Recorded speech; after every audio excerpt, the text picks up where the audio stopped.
à Catherine Cornibert. Alors, on souhaitait la voir aussi, mais maintenant là c'est bien, donc on a vu vous en termes de diagnostic global, plus d'expression.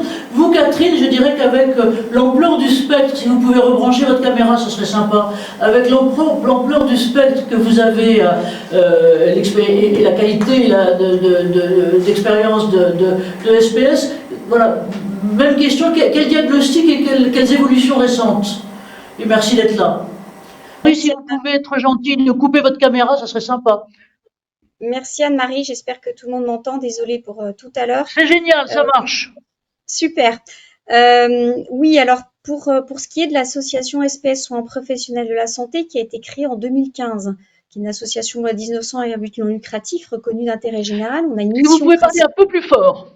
Oui, on a une mission, deux missions. On a l'accompagnement des professionnels dans la santé en souffrance et une mission de prévention pour leur mieux-être. Dans l'accompagnement des professionnels de la santé en souffrance, on a tout un dispositif d'accompagnement psychologique qui va de l'écoute jusqu'à l'hospitalisation d'urgence.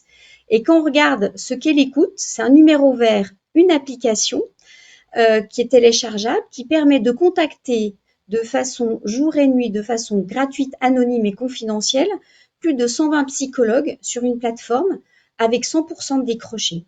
Ce qui est intéressant, c'est un peu ce que vous nous demandez, Anne-Marie, ce sont les chiffres. C'est 30 000 appels depuis maintenant 2016, 6 000 appels par an depuis maintenant 2020, c'est 15 à 20 appels par jour, c'est environ 30 minutes l'appel, c'est 80% de femmes. Et ce qui est tout à fait intéressant, même si ce sont des appels anonymes et confidentiels, c'est l'évolution des motifs des appels depuis 2020.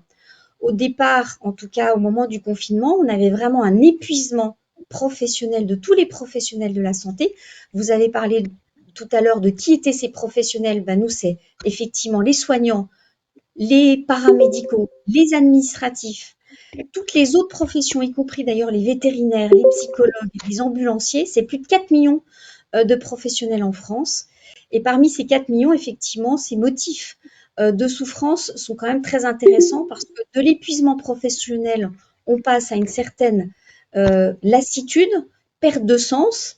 Et maintenant aussi, il y a des signaux faibles qui montrent que un soignant n'arrive plus trop à se ressourcer, il est très isolé.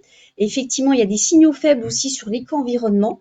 Voilà, l'incertitude aussi sur l'avenir qui fait que ça manque aussi d'attractivité et que certains soignants changent de métier. Donc ça, cette évolution, on l'a bien dans ce cadre-là. Évidemment, derrière l'écoute, il y a une réorientation vers des consultations physiques, voire même des hospitalisations dans des unités dédiées. Magali prendra la parole sur ce sujet, notamment avec une des unités dédiées qu'elle représente, et voire même aussi des hospitalisations d'urgence, puisque depuis mars 2020, on a eu malheureusement des hospitalisations d'urgence de personnes en idée suicidaire imminente.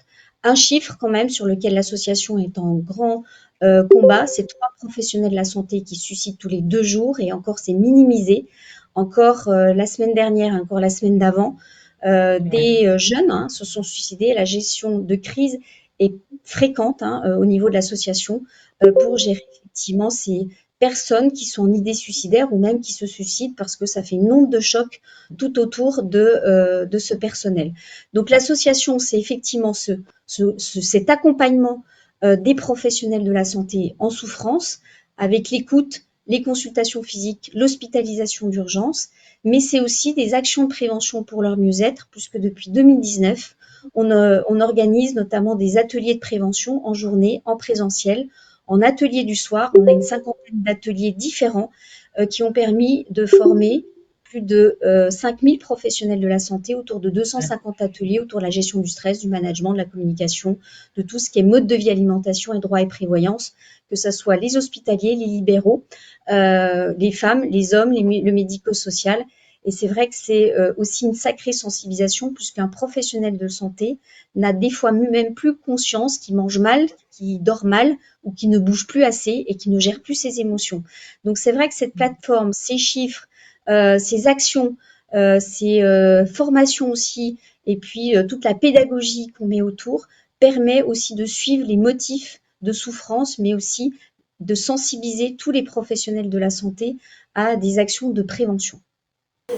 Mais merci à vous, on voit bien que c'est un fantastique travail, je dirais, de terrain que vous faites. Je veux dire que moi, je vois deux déplacements qui étaient proches sur sur des questions de santé récemment. Il y en a une qui était dans les Hauts-de-France et une autre qui était en Bretagne. Il est clair que votre association est non seulement extrêmement connue, mais extrêmement utile et appelée. Je veux dire, vous parliez là du nombre d'appels, des dizaines de milliers finalement d'appels globalement que vous avez. Et on reviendra tout à l'heure, et ce sera la question que peut-être on essaiera de traiter tout à l'heure, c'est que vous captez par vos numéros verts et par vos réseaux de psychologues, vous captez, j'allais dire, le mal-être, les besoins individuels, c'est-à-dire finalement de ce qui remonte des personnes, et la première action à faire est une action du côté des personnes. Je rejoindrai peut-être la présentation que faisait tout à l'heure Alexis de son côté sur l'importance aussi des actions, et ce sera l'une des questions, sur les actions collectives et les actions d'organisation. Comment est-ce qu'on peut agir? Vous agissez effectivement de par j'allais dire, les ateliers globalement que vous organisez. Peut-être l'une des questions que je vous poserai tout à l'heure, mais après, peut-être là maintenant, on va écouter aussi l'expérience de Foch plus particulièrement, c'est comment vous arrivez à reboucler, une fois que l'écoute individuelle et un certain nombre de réponses individuelles sont données, comment est-ce qu'on peut, j'allais dire, reboucler sur les questions qui sont finalement des questions organisationnelles, parce qu'encore une fois, je rappelle ce que Alexis soulignait tout à fait bien tout à l'heure, c'est qu'un professionnel de soins, quel qu'il soit, enfin je veux dire, où qu'il soit globalement dans la chaîne, son job, c'est derrière la santé, notre santé, enfin la santé du concitoyen, et donc les risques induits, non seulement pour sa propre personne, mais je dirais que pour l'efficacité et l'impact du soin et de l'ensemble, est tout à fait important. Donc ça, c'est vraiment, je dirais, des questions finalement de management et d'organisation qu'on va voir et que peut-être on va voir maintenant. Merci à vous, Catherine, et on est très content d'avoir pu vous entendre, avoir non seulement un super visuel, mais aussi un super son.